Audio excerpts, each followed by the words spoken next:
and thank you for joining us here on Rwanda Television News Tonight. We do hope you had yourselves a very productive Tuesday. Now here's a sneak peek at our edition tonight. The plenary session of Chamber of Deputies has asked the Ministry of Environment to present a timeline and approach to resolve the issue of the overlapping land boundaries, aiming to prevent ongoing disputes among citizens across the country. The Rwanda Cultural Heritage Academy has launched Tumenye Ikinyarwanda, a mobile application designed to help users improve their Kinyarwanda language skills. On the international scale, as Black History Month continues, the celebration of heritage and identity is extending beyond the United States borders.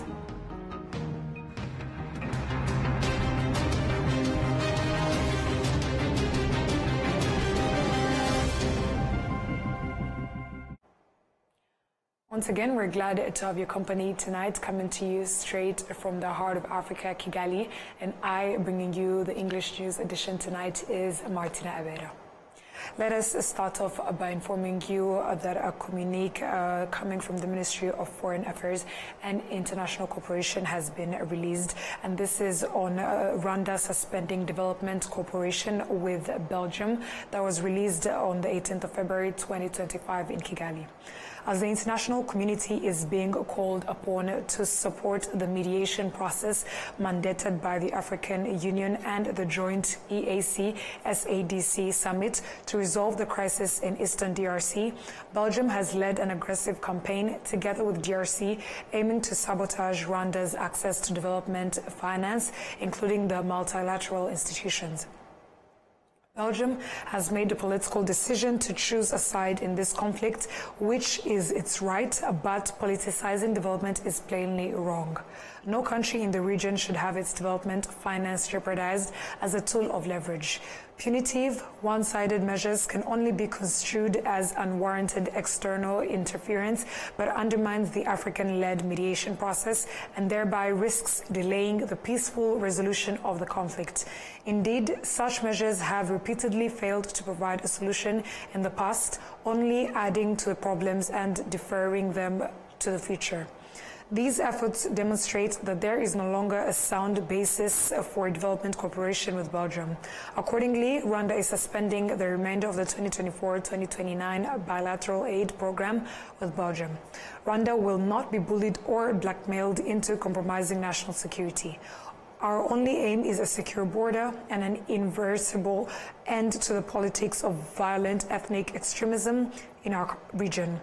Rwanda needs peace and a durable solution, and no one should continue to tolerate the cycles of conflict which continually recur because of the failure of the DRC government and the international community, decade after decade, to fulfill their commitments to dismantle the UN-sanctioned genocidal FDLR militia and protect minority rights. Development partnerships must be based on mutual respect, and Rwanda has made it a point to ensure maximum accountability for all the funding we receive, a fact that no partner has questioned. Maintaining mutual respect and fully supporting the AU-EAC-SADC mediation is essential during these difficult moments for our region. Moving over to the next story, the plenary session of the Chamber of Deputies has asked the Ministry of Environment to present a timeline and approach to resolve the issue of overlapping land boundaries, aiming to prevent ongoing disputes among citizens across the country. In a report by the Parliamentary Committee on Land, Agriculture, Livestock and Environment regarding the monitoring of the implementation of the land law over the past 3 years, committee members have informed the plenary session that the law has reduced some challenges, including the removal of certain service fees, the digitization of the land certification process, and requirement for both spouses to sign agreements when selling land. However, the plenary session has pointed out that some gaps still exist in service delivery. Committee members have highlighted key issues requiring urgent attention, including resolving overlapping land boundaries, preventing cases where individuals sell the same piece of land multiple times, and addressing delays in some land-related services. One of the resolutions has been to ask the Ministry of Environment to present a plan detailing the timeline and approach for permanently resolving the issue of overlapping land boundaries caused by previous survey methods within 3 months. Additionally, the ministry has been asked to present to the Chamber of Deputies strategies for permanently addressing delays in the land-related services. The ministry has also been asked to present measures for strengthening the capacity of land committees, ensuring this is done within 3 months. Rwanda Cultural Heritage Academy has launched Tumenye Ikinyarwanda, a mobile application designed to help users improve their Kinyarwanda language skills. We have more of this story. Iyo abantu baba hamwe bagira imvugo yabo bihariye babana hariho umuntu yarebera muri rusange ahubwo Ikinyarwanda. Professor Evariste Ntakirutimana, lecturer at the University of Rwanda, asserts that the Kinyarwanda language is currently facing multiple threats across generations. However, he also highlights actionable measures that can be taken to preserve and strengthen it. Iyo abantu baba hamwe in university, it can be a bit challenging since students have their own way of speaking to each other. However, when we look at the Kinyarwanda language, sometimes it can also affect it. For example, informal words are often used, which means people should be careful about the language they use, as it may change how we perceive the language. One of the gaps is the way Kinyarwanda is taught. Additionally, some parents believe that just because their children speak Kinyarwanda, it doesn't necessarily reflect their intelligence or something similar. The Rwanda Cultural Heritage Academy emphasizes that Kinyarwanda is a protected transboundary language but faces 3 main threats, particularly due to linguistic diversity. The first threat is the mixing of languages. The second is the poor usage of Kinyarwanda, or using sentences incorrectly. The third is the lack of value placed on the language itself, especially by adults, who treat it as if it is outdated, while giving value to other international languages. This is a grave problem. To address common mistakes in spoken Kinyarwanda, the Rwanda Cultural Heritage Academy has launched a mobile application called Tumenye Ikinyarwanda. Muri bya byiciro navugaga bikunze kugira ikibazo cy'imikoreshereze y'Ikinyarwanda twabonye abatoya urubyiruko. Among the categories of people affected, as I was saying, are young people, as they don't have easy access to these lessons due to the rapid development of technology. That's why we thought about finding ways to present lessons in a format they can easily access and integrate into the tools that young people often use. This way, mistakes can be corrected, and they can gain more knowledge about the language while also learning and training themselves. This mobile application features approximately 407 lessons covering various aspects of the Kinyarwanda language with continuous updates. To access the app, users can download it from the Play Store or App Store. Tablet users can find it on the Google Store. The application is compatible with both regular computers and modern smartphones. The President of the Supreme Court, Domitila Mukanaganzwa, emphasized that deeper integration among East African Community member states is key to enhancing the efficiency of the East African Court of Justice in delivering timely justice. She made the remarks while opening the 3rd EACJ conference in Kigali. We have more on this report. I want to thank the national judiciaries of the partners. The East African Court of Justice has acknowledged that the number of cases it has adjudicated since its establishment in 2001 remains relatively low, with only about 860 cases heard over the past 23 years, while more than 200 cases are still pending. Dr. Faustin Neziryayo, a legal expert and former judge of the court, has outlined the key challenges hindering the court's efficiency in expediting proceedings. The main issue is that the court does not operate every day. It functions in a way that allows judges who have other duties to adjudicate cases. This leads to a backlog of cases, and when justice is delayed, it is no longer considered justice.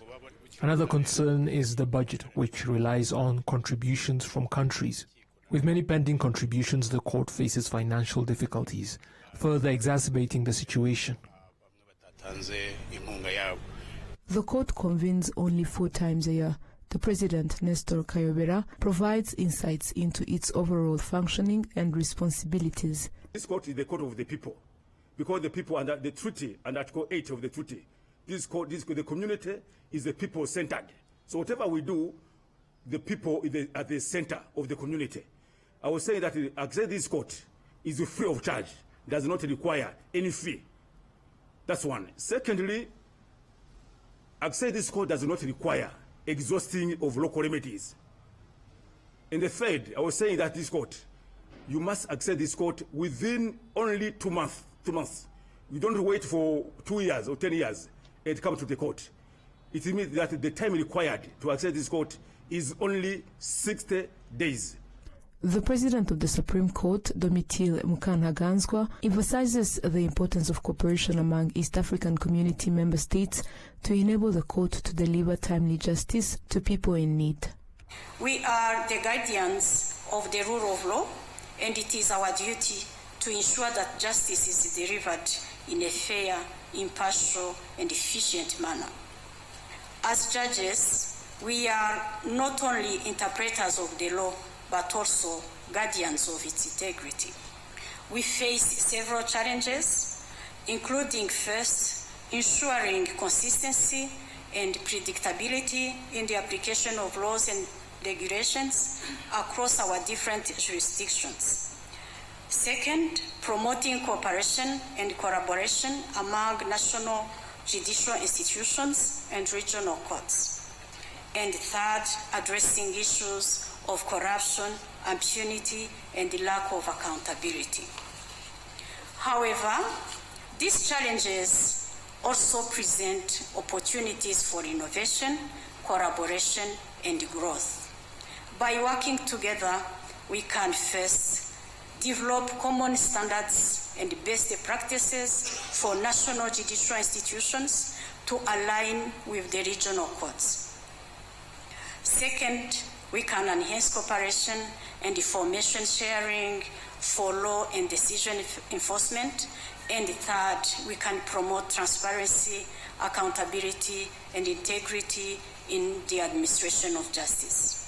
The Secretary General of the East African Community, Veronica Nduva, asserts that the gathering of the court's members serves as a platform to address the challenges that continue to impede the delivery of justice services.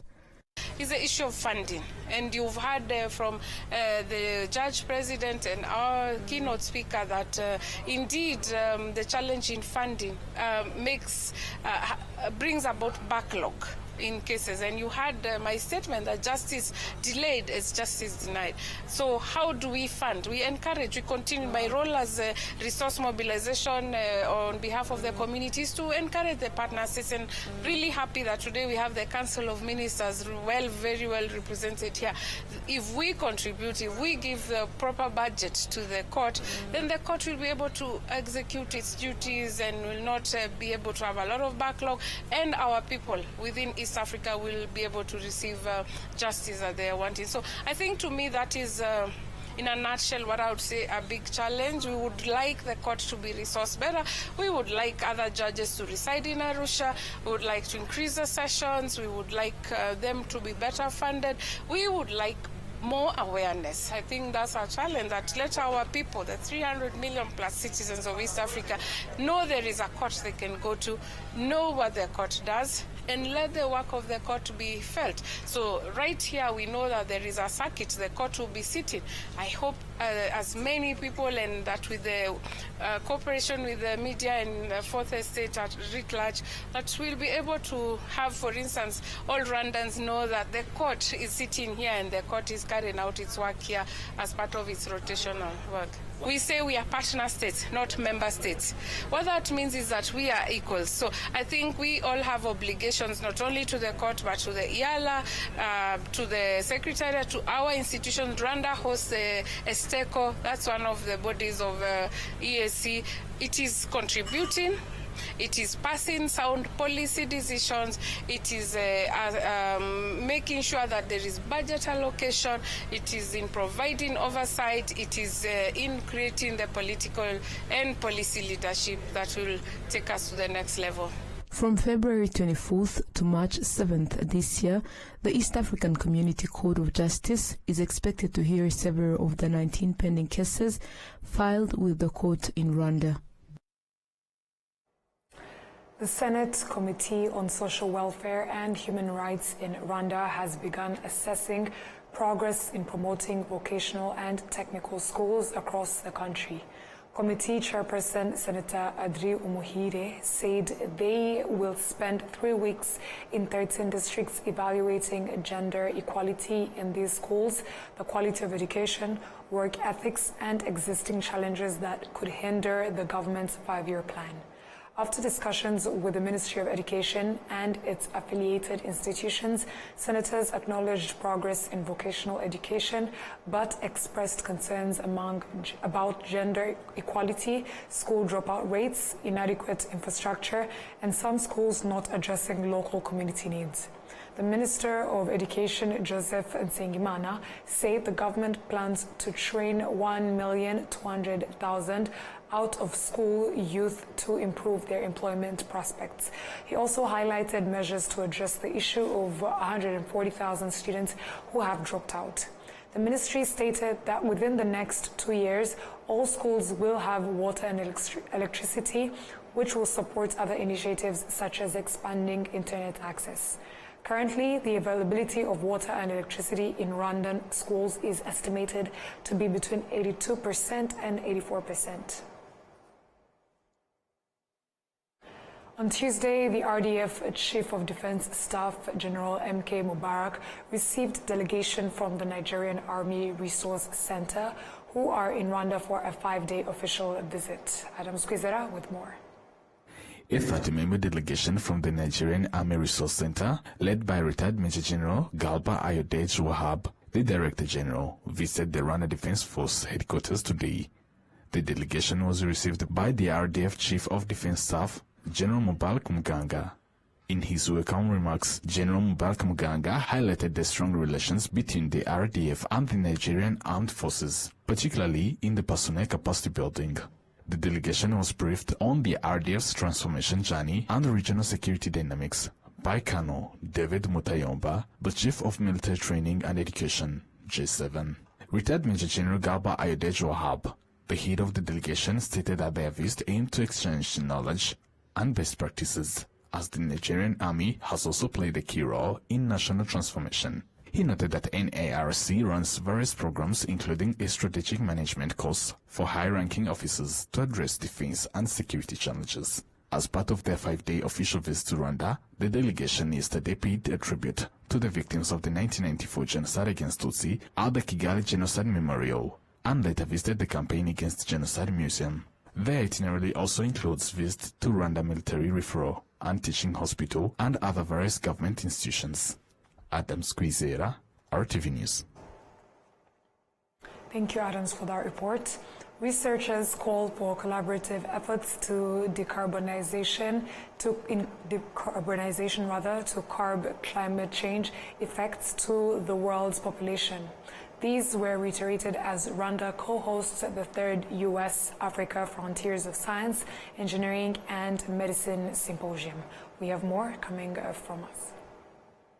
Plastic waste is one of the major contributors to pollution due to its significant impact of 3% on increasing global warming, as indicated by Dr. Bridget Mutuma, a lecturer at the University of Nairobi and a researcher. Plastic waste is indeed a menace in our society because when it degrades, it actually emits some of the greenhouse gases, and also during the process of mechanical recycling, it breaks down into microplastics that are a health hazard.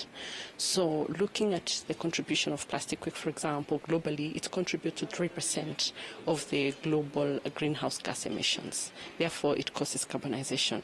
However, there is a good side of it because if we look at recycling plastics, such as chemical recycling or upcycling of plastics into useful nanomaterials, you can be able to use it as a material for decarbonization. And that can be done by processing from plastic waste to carbon nanomaterials and using the same nanomaterials to capture carbon dioxide. So not only do you prevent plastic waste pollution, but also you're using it to avert CO2 emissions. Generally, we generate a lot of plastic wastes, and we tend to look at the bigger picture in terms of how can we get these big technologies to address this issue. But I would like to make a suggestion that we can look into the small-scale aspect. What can be done in each country with a small budget to counter this issue? So if we look at a small scale like in Kenya, I'm working on converting the plastic waste into nanomaterials and using it for wastewater treatment and using it in sensors. And these, I do it with a very small budget in that I custom make some of the reactors that I'm working with. And that's a version that we can adapt in Africa for that. And collaboration is paramount. Collaboration in networking, because one nation can't do everything.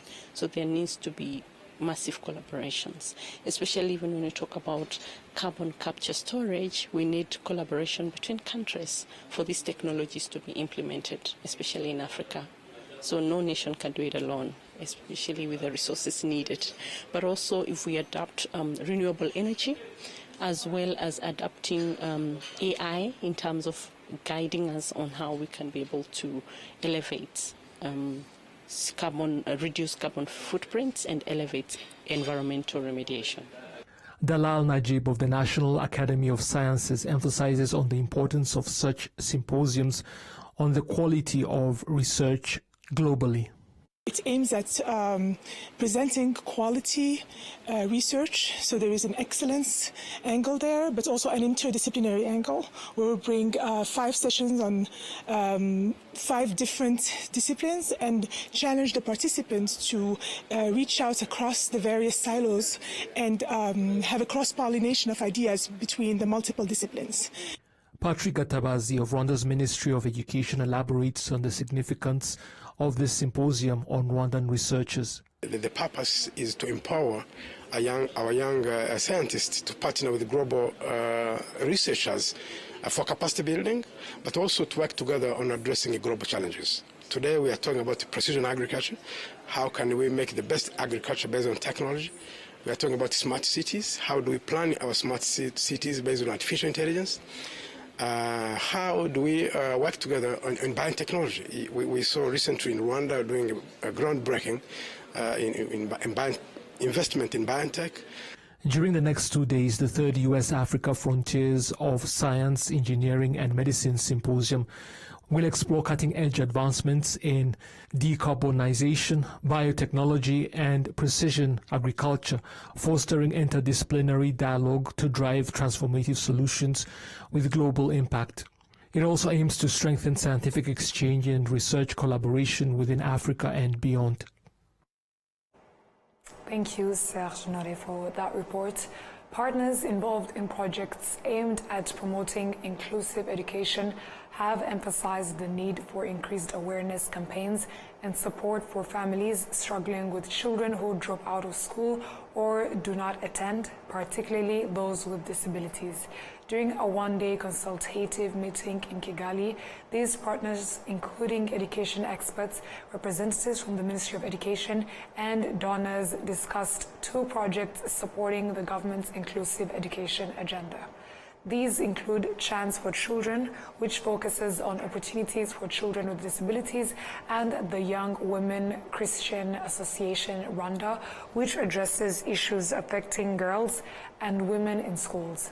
A recent Save the Children study revealed that 35% of respondents identified poverty as the main reason for school dropouts. The Ministry of Youth and Arts Development has urged young people to make the most of the opportunities provided for their self-development.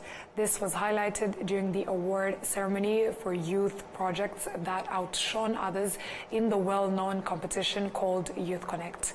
Enora, Gladys and Byron with the report. For the 13th time, the awards have been given. Some of the youth who won these awards demonstrated that their journey is still ongoing. I'm feeling well, and I really appreciate for the ministry. Yeah, it's a really good thing for me, for the youth. Don't be shy and trust in yourself, because you are, like, how can I say, you are strong and enough. You can do something for something small. Everything starting on something small, but that something can give you something big. So don't be shy.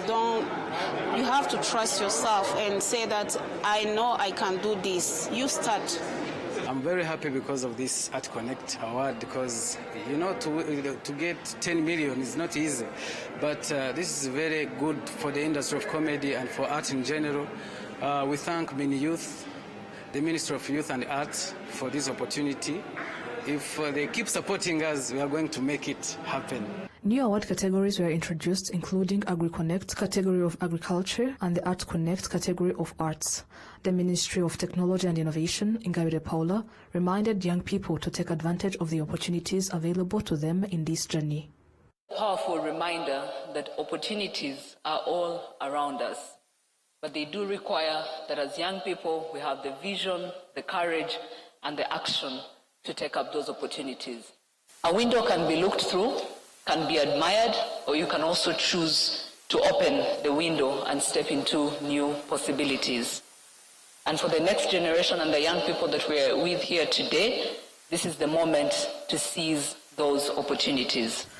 The Minister of Youth and Arts Development, Dr. Otomatkwishima Jean-Nepo Abdallah, urged the youth who received awards today to continue striving for further development.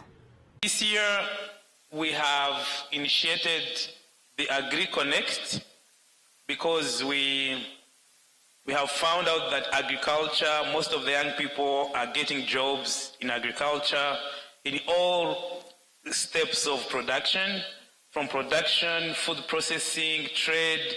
That's why AgriConnect has become really a big piece in our awards. And I think we invite many partners, especially in the agriculture sector, to continue supporting the young people in agriculture. We want to make sure agriculture changes from subsistence agriculture to business-oriented agriculture, and we have young people committed to do that. The Deputy Representative of the United Nations Development Programme, Ms. Shaima Hussein, praised how Rwanda provides a platform for the young people and supports them in creating jobs for themselves. Standing in today, I'm inspired by the energy and the innovation of Rwanda's young entrepreneurs. You're not just participants in this award. You are pioneers, problem solvers, job creators, and you also drive economy in Africa for its own journey for transformation. Definitely investing in youth-led businesses is not just an opportunity. It is essential for the economic resilience and national prosperity. That is why UNDP is proud to support the government of Rwanda in fostering and amplifying the creativity, resilience, and potentials of the young entrepreneurs. In this year's Youth Connect, a total of 2,268 youth projects were registered, including 85 projects from youth with disabilities, 498 projects in agriculture under the name of AgriConnect, 430 projects in the arts category named Art Connect, 782 projects related to technology, and 473 projects from women. Out of all these projects, 260 will be supported to uplift their entrepreneurial mindset as well as refine their business model and operations. On Tuesday, officials from the Ministry of Education visited the University of Medical Sciences and Technology that was established by Sudanese nationals. Located in Kicukiro District, Nyarugunga sector, the university welcomed the Ministry of Education delegation, showcasing its various facilities, including classrooms and laboratories, as a fully operational medical training institution. The students, mostly from Sudan, expressed their appreciation for the security they have found here in Rwanda. First of all, the country is clean. and we've noticed that since the first day they came here. And the Rwandan people are very respectful, and we've noticed that with our juniors in batch 30. We have some Rwandan students here, and they're very respectful. They're very they're very hardworking and very acknowledging, and they fit in very well. We didn't even think for once that we are strangers or we are living in a foreign country. So it just feels like home, yeah. Rwanda is an amazing country. It is so beautiful. The people are so kind. Everything is going so well for us. It was typically hard for us to come to Rwanda because we came here after the war in Sudan, and we never felt like we would feel home at a country other than our country. But Rwanda succeeded at making us feel like we are at home. Actually, we feel like this is Sudan. We feel like this is our home country now. I always tell my parents that this is my second home country now. So I love Rwanda very much. The university's Vice-Chancellor, Professor Samir Shaheen, thanked the Rwandan government for granting them the opportunity to operate in the country and assured continued collaboration in the healthcare sector. I would like to start by thanking the government of Rwanda and the Rwandan people and the Rwandan institutions, Minister of Higher Education, HEC, and Minister of Health, for the cooperation and for this reception we had from the highest level of His Excellency to anybody in those institutions. I would like also to pass my appreciation to the University of Rwanda, which actually first, when we came here, hosted students. Of course, we were honored by the visit of Her Excellency State Minister Education and the joining team with her. We were very honored to have that. She could spare time for us. We have showed her our keen interest with to make good relation with Rwandan institutions. We want actually Rwanda to become a hub of education, and actually we appreciate that Rwanda is now open to all Africans. We don't need visa to come in. People are very friendly, not only friendly, very receptive as well. The Minister of State in Rwanda's Ministry of Education, Claudette Irere, who led the visiting delegation, reiterated that this institution will contribute significantly to Rwanda's target of multiplying its healthcare services by 4. Originally founded in 1996, this Sudanese university relocated to Rwanda in 2023 due to the ongoing conflict in Sudan.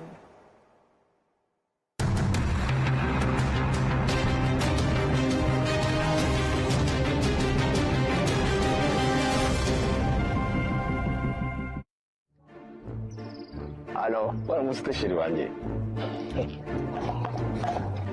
Utekereza ko guhora wizigamiye n'umufu aribyo birenze? Natwe niko tubibona.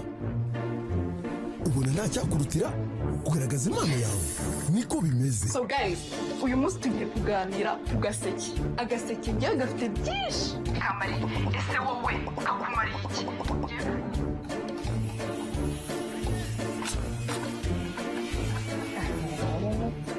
Manudi.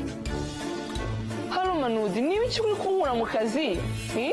Rero mabusha, byahiye kandi noneho bimeze neza cyane. Umva ukuntu biri no guhumura. Ako Manudi, urumva nakumva ko ibiryo bihumura koko? Ubona nta cyakurutira umwuga wawe. Erega, natwe niko tubibona. Dushyigikiye buri kimwe agaciro mu buzima bwawe na irekure nshya. Buri wese arahishiwe, wikwisondeka. Kanda akanyenyeri 140 urwego, uhitemo agaseke kawe ka packs zo guhamagara. Cyangwa akanyenyeri 345 urwego, uhitemo bando za internet uryoherwe n'umuvuduko wa 4G.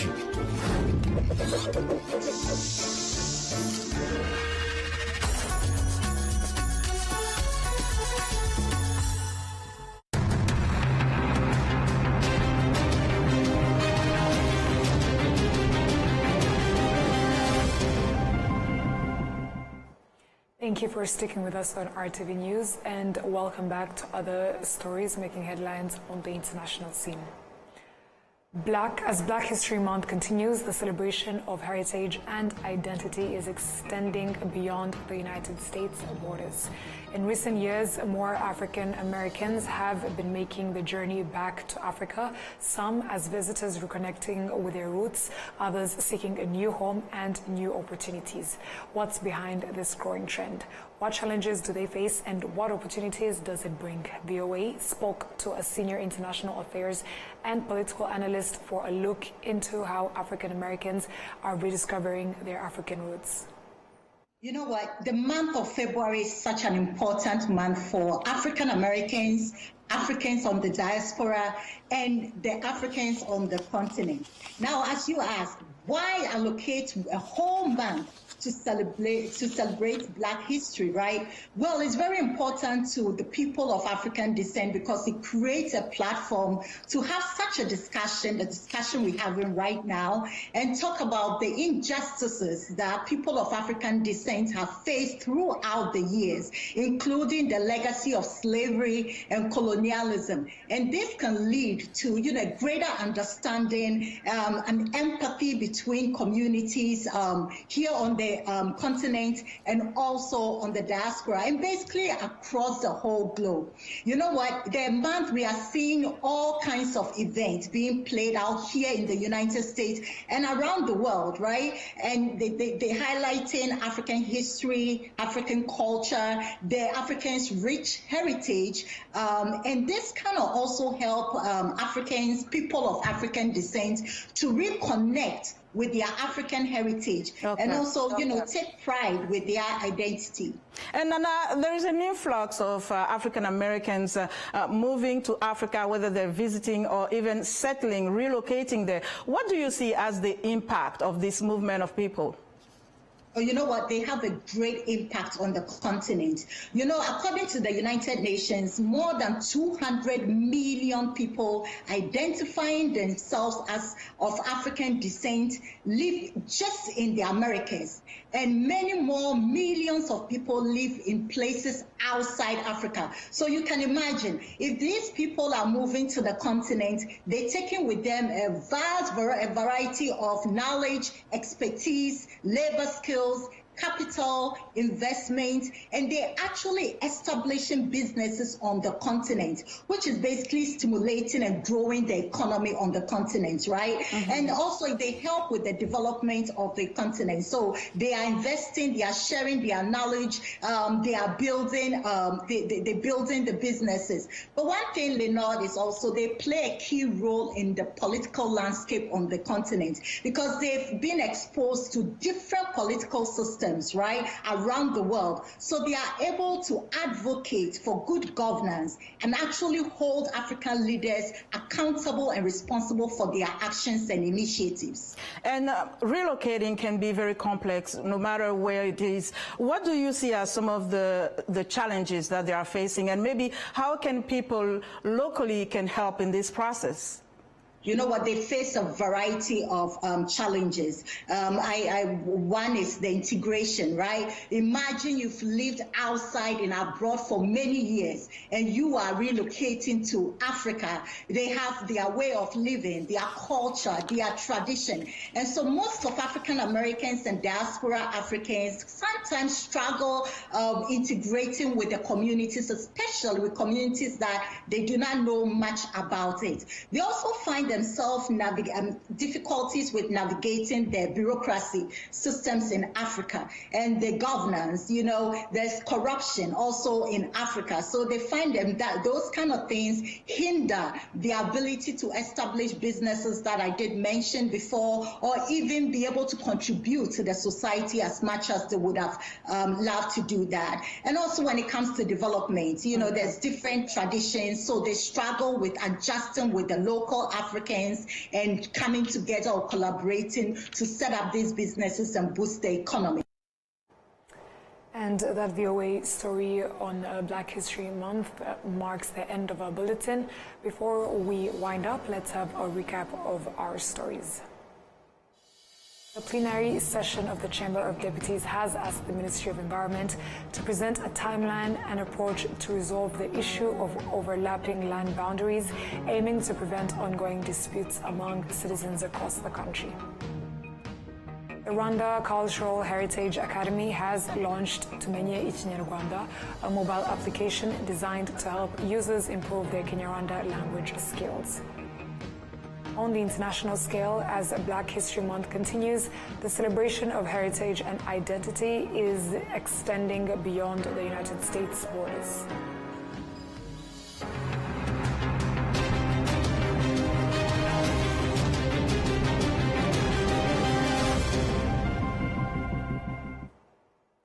And on behalf of the news production team as well as the technical team, thank you very much for sticking with us on RTV News. My name is Martina Abera. Stay safe and have a good night.